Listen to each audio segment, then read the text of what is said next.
بسم الله الرحمن الرحيم الحمد لله وكفى والصلاة والسلام على الحبيب المصطفى صلى الله عليه وعلى آله وسلم تسليما كثيرا صلي وسلم على محمد إن الله وملائكته يصلون على النبي يا أيها الذين آمنوا صلوا عليه وسلموا تسليما رب اشرح لي صدري ويسر لي أمري واحلل عقدة من لساني يفقه قولي إخواني أخواتي أبنائي بناتي أعزائي عزيزاتي أصدقائي صديقاتي أعدائي عدواتي mes ennemis et mes ennemis Assalamu alaikum wa rahmatullahi wa barakatuh. Réponds. Dis wa alaykum assalam wa rahmatullahi wa barakatuh. Quel engagement de paix, quel engagement de miséricorde, quel engagement de bénédiction, quel engagement de tous les excellents comportements qui puissent exister. Nous avons l'honneur de faire un rappel devant ma femme bien-aimée, qu'Allah la bénisse. Je pense que vous avez senti les lumières qui ont jailli sur le bureau. Marhaban biki ya zawjati al-ghaliyatu. J'avais déjà écrit quelques phrases il y a longtemps, il y a quelques années, sur Memri. Memri. Donc c'est une structure, c'est une organisation qui traduit et qui ramène, qui montre au monde les bassesses des musulmans et de l'islam. Donc ils se sont déployés depuis quelques années. Ils sont rigoureux, acharnés, persévérants. Chapeau pour ça. Pour éloigner les gens de l'islam. D'accord, j'avais déjà mis en garde contre ça il y a quelque temps.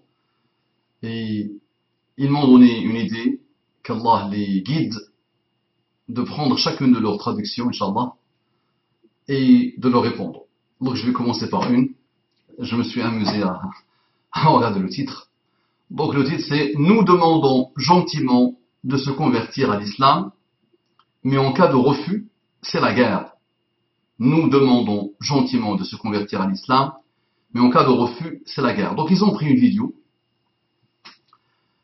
de quelques minutes d'un chef égyptien et ils ont traduit. Ils ont manqué d'honnêteté, comme d'habitude. Ils ont été bas, comme d'habitude, et minables, comme d'habitude. Donc, ils résument l'intervention du cheikh avec cette phrase que je vous répète. Donc, il dit la phrase quoi? Nous demandons gentiment de se convertir à l'islam, mais en cas de refus, c'est la guerre. Très bien. Un non-musulman regarde ça, un raciste regarde ça, un malheureux regarde ça, un dépressif regarde ça, avec tout ce qu'il regarde à la télé, c'est vrai. Les musulmans et l'islam, c'est arrivé. C'est pour ça qu'on voit aujourd'hui, même dans la jeunesse, dans les lycées, dans les universités, des gens qui deviennent racistes, plus racistes que leurs pères, plus racistes que leurs parents.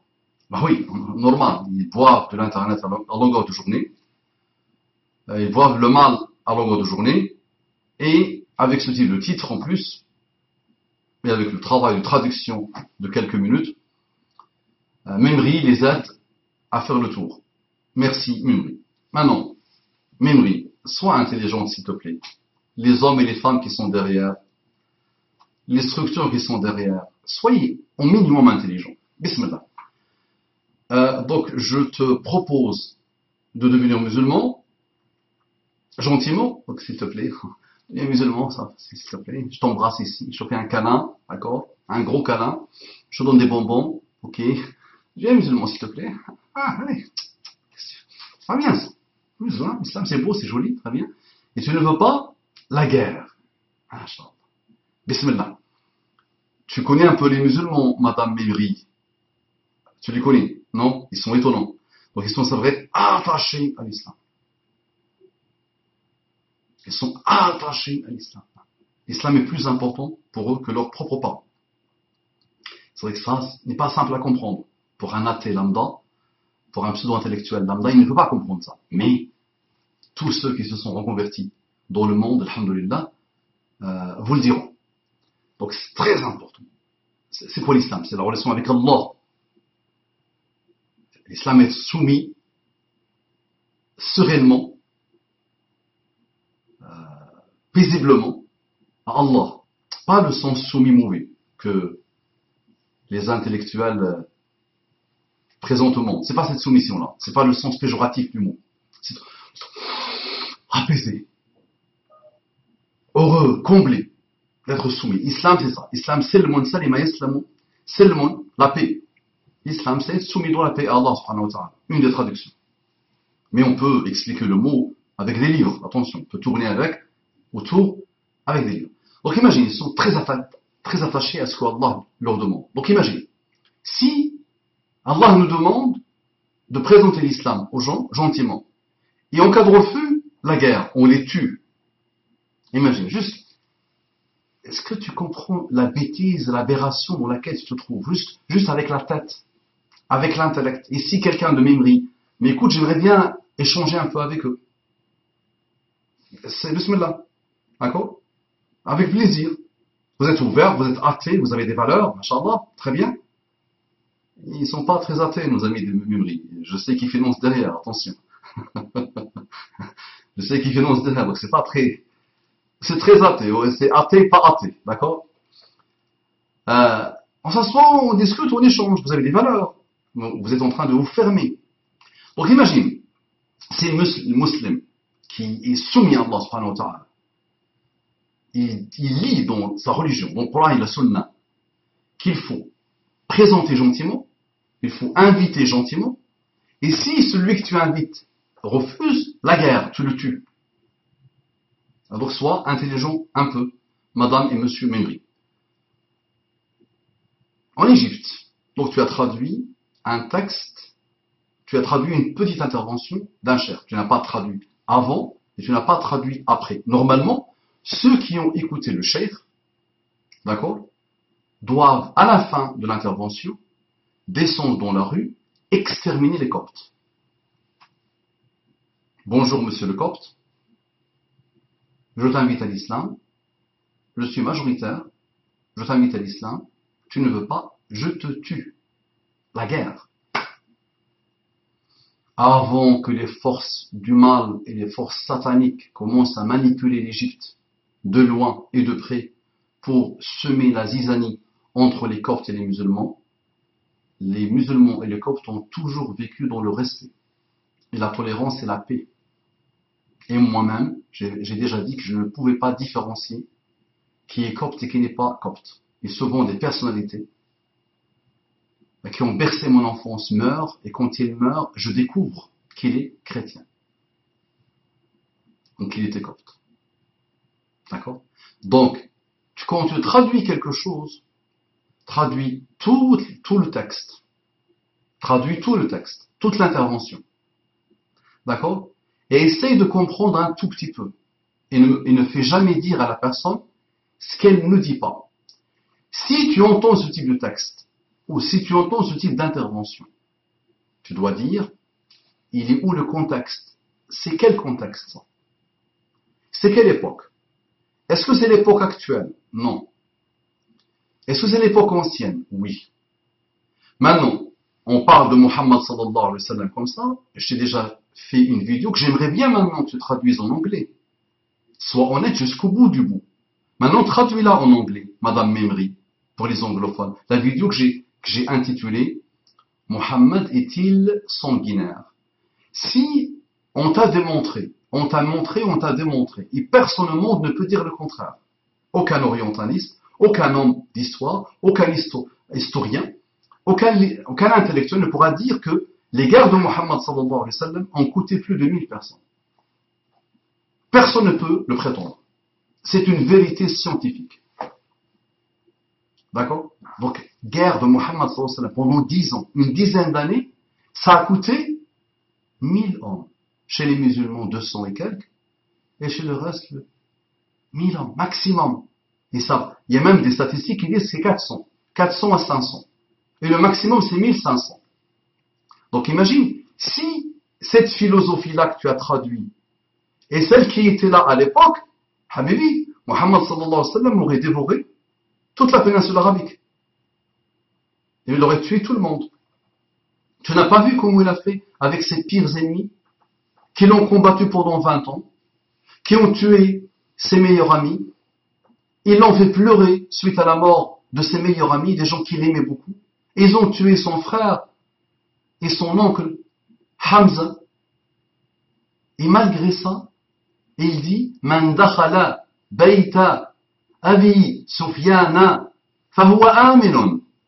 Celui qui entre, celui qui se met dans la demeure de son pire ennemi, fahuwa amin, il est sécurisé. C'est-à-dire qu'il est sécurisé en son corps, personne ne le touchera. À partir du moment où le pire ennemi se met dans la maison de Abu Sufyan, son pire ennemi à lui, il est amin, il est sécurisé.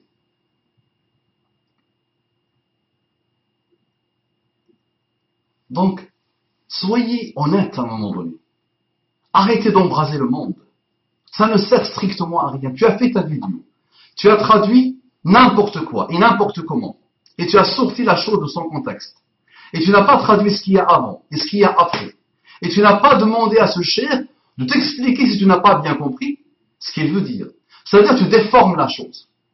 Finalement, ça sert à quoi? Allez, poussons le raisonnement à l'extrême. Tu arrives à quoi avec ça? Tu montres que l'islam est barbare, mais malheureusement, les gens continuent à se reconvertir. Les musulmans aujourd'hui ont en face de vous, devant votre armada, ils n'ont pas beaucoup de moyens, ils n'ont pas beaucoup d'outils, ils n'ont souvent pas beaucoup d'intelligence. Mais malgré ça, des gens continuent à se reconvertir à l'islam. Donc à un moment donné, il faut que tu essayes de comprendre. Quand tu dis Alexandre al-Maqdouni, quand tu dis Alexandre al-Maqdouni, qu'est-ce qui arrive dans ta tête? Un grand guerrier, un grand empereur. Il a contrôlé, c'est le plus grand conquérant que la terre a connu. Il a contrôlé les plus grandes terres dans le monde. Et tu l'appelles Alexandre al-Maqdouni, moi je l'appelle Alexandre le Macédonien. Mais tu leur rajoutes autre chose. Tu dis Alexandre le Grand. Alexandre le Grand, il partait et décidait d'aller conquérir l'Inde, ou l'Iran, les terres anciennes, d'autres pays d'avant, et il leur offrait les fleurs. Il leur disait, tenez les fleurs, je vais vous embrasser. Tenez, je vous embrasse, s'il vous plaît. Moi, je m'appelle Alexandre, le Grand. Voilà, je veux contrôler toute la terre. Voilà, je vais mourir sous peu. Là, je vais mourir à 32 ans, 32, 33 ans, je vais mourir. Moi, je ne voudrais pas mourir tant que j'ai pas colonisé, tant que j'ai pas mis mon pouvoir, tant que je ne suis pas installé, tant que je n'ai pas eu l'hégémonie sur les contrées les plus lointaines. S'il vous plaît, laissez-moi passer. Non, non. C'est la guerre, c'est massacrer, les génocides, d'accord? C'est détruire, c'est un sanguinaire, d'accord? Et tu oses, mon ami, parler de Muhammad sallallahu alayhi wa sallam et biaiser l'info. Maintenant, je vais te dire quelque chose. Le cheikh de l'Égypte, que tu as traduit, qui t'a dit qu'il est le pape des musulmans? Et on n'a pas le pape. Qui t'a dit? Il peut fauter. Il peut ne pas comprendre son contexte, le contexte dans lequel il parle. D'accord? Donc imagine, combien même un musulman commet une faute. Toi, tu te jettes sur la faute et tu la traduis à l'humanité pour leur dire quoi finalement? L'islam est barbare, l'islam est mauvais, l'islam va vous tuer, l'islam va vous massacrer. Non, mais je te raconte une chose. C'est un chercheur américain qui l'a sorti. Tu sais ce qu'il dit? Le chercheur américain, il dit, la moitié des musulmans de la terre aujourd'hui descendent de gens qui se sont convertis à l'islam après l'année 1500. Je répète. C'est un chercheur américain, c'est pas moi. C'est un scientifique américain qui dit la moitié des musulmans de la terre aujourd'hui descendent de gens qui se sont reconvertis à l'islam après l'année 1500. 1500. Mais l'année 1500, grégorienne, ah oui. Ah donc ça fait plus de presque 900 ans, 1000 ans. Donc c'est loin par rapport à l'époque de Muhammad sallallahu alayhi wa sallam. Ça fait 800 ans, 900 ans après Muhammad sallallahu alayhi wa sallam. 1500 c'est quoi comme année? On va dire c'est le début de la décadence, le début de la dormance. D'accord? On a quitté l'Espagne, 1492. Nous avons quitté l'Espagne, 1492. Hein? Les musulmans ont commencé à dormir. La décadence qui commence à se préparer. Mais, malgré l'Empire ottoman qui a essayé de faire quelque chose. D'accord? 1500, ça correspond à l'arrivée de Sulayman. Quelques années après, Sulayman y est arrivé. Mais, prends cette statistique. La moitié des descendants des musulmans de la terre aujourd'hui descendent de personnes qui se sont reconverties à l'islam 900 ans ou 1000 ans après l'avènement de Muhammad sallallahu alayhi wa sallam. Takbir, Allahu Akbar. Takbir, Allahu Akbar. Takbir, Allahu Akbar. Memri, réveille-toi s'il te plaît. C'est un combat perdu d'avance. Tu détruis l'autre en pensant que tu l'aides. Il vaut mieux que tu leur dises, ouvrez-vous, essayez au moins de comprendre. Vous êtes en train de vivre avec les musulmans. Il n'y a plus rien à faire. L'islam est là. C'est une promesse d'Allah et de son prophète. Les musulmans sont là, ils seront là. D'accord? Mais regardez comment vous êtes obtus, bornés, limités, bordés par Satan et ses compagnons, et vous prétendez être ouverts. Les athées sont fermés. D'accord? L'athéisme ramène la fermeture totale. Vous êtes dans la dictature de l'athéisme. Vous êtes dans la dictature de l'immoralité. Vous êtes dans la dictature de la non-valeur. Vous ne voulez plus de valeur. D'accord? Alors que le musulman te montre et te démontre que, voilà, j'échange avec toi. Je débat avec toi. Avec respect. Je te respecte malgré tes bassesses. Et je salue ton acharnement et ta persévérance. Mais là, c'est une persévérance qui ne donne rien. Tu rajoutes le mal au mal. Quand je vois les commentaires sur ce type de vidéo, je vois des gens que tu es en train de charger de haine, charger de mensonges, charger de racisme, charger de xénophobie. Et quelqu'un qui est chargé de tout ça, il se fait mal à lui-même d'abord. Il se fait mal à lui-même. Il se tue lui-même, le pauvre. Et tu tues son âme. Donc reviens, mon ami. Reviens, Mémiri, s'il vous plaît. Mémiri, réveille. Donc maintenant, à partir de maintenant, Inch'Allah, à chaque fois que je vois ou qu'on m'envoie une vidéo de Mémiri, elle aura une réponse. D'accord? Et je vous défie de venir argument contre argument. Bismillah, argument contre argument. Et en étudiant l'histoire, en analysant l'histoire de l'islam et des musulmans et de l'humanité, vous allez voir que vous ne pouvez pas faire autre chose que baisser votre tête et dire cette religion ne peut pas venir d'un humain, ne peut pas être inventée par l'humain. Elle ne peut venir que d'Allah lui-même. Allah qui nous a créés dans sa haute sagesse, il a voulu l'islam pour Adam, l'islam pour Noé, l'islam pour Ibrahim, l'islam pour Jacob, l'islam pour Daoud, l'islam pour Sulayman, l'islam pour tous les prophètes.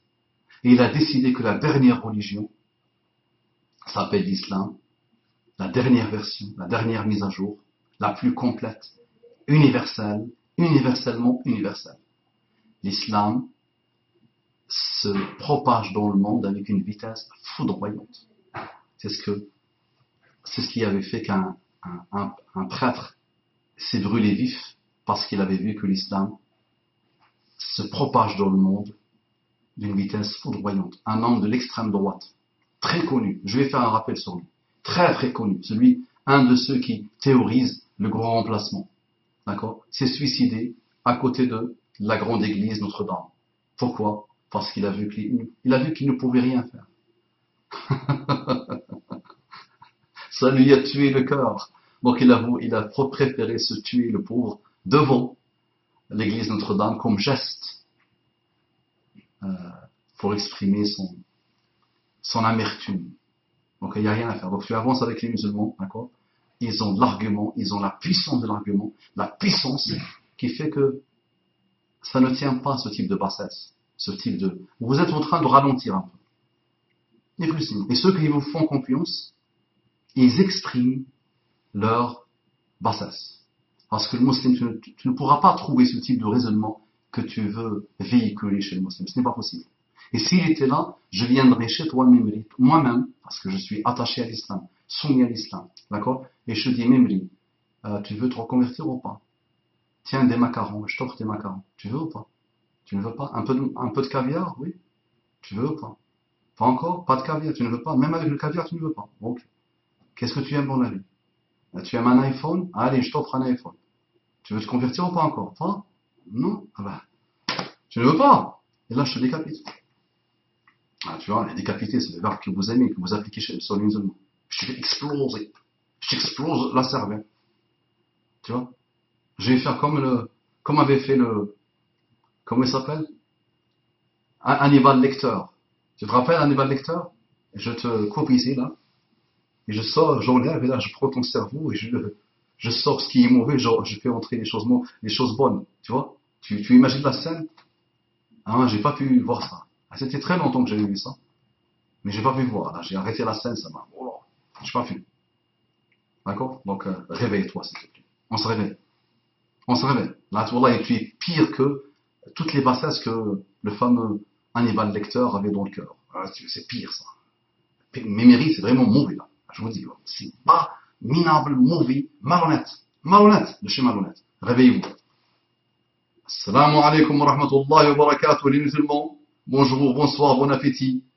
Les non-musulmans, bonne tolérance, bonne ouverture, bonne intelligence. Non-musulmans, les mémories, shalom. Bon réveil. Ça, c'est le sioniste athée le plus mauvais que la terre peut connaître. Combattant qui combat l'islam et qui pond des choses comme mémorie. Pourquoi pas? Allez, on lance. Assalamu alaikum wa rahmatullahi wa barakatuh.